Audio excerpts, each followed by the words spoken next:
என்ன சார் நீங்க படிச்சிருக்கீங்களே தவிர கொஞ்சம் கூட பொறுப்பே இல்லையே உங்களுக்கு?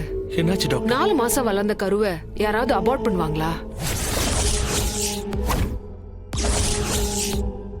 என்ன சொல்றீங்க? 4 months? ஆமா சார், 4 மாச கருவை தான் உங்க வைஃப் அபார்ட் பண்ணிருக்காங்க. இன்னும் 1 மாசம் கழிச்சு அவங்க பண்ணிருந்தாங்கன்னா அவங்க உயிருக்கே ஆபத்தா முடிஞ்சிருக்கும்.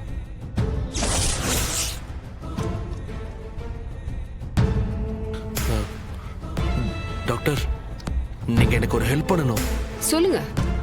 இப்ப சொன்னீங்கல்ல என் ஒய்ஃப் அபார்ட் பண்ணது 4 months சைல்டுன்னு, அத வேற யார்கிட்டயும் சொல்ல வேண்டாம். ஏன் சொல்லக்கூடாது?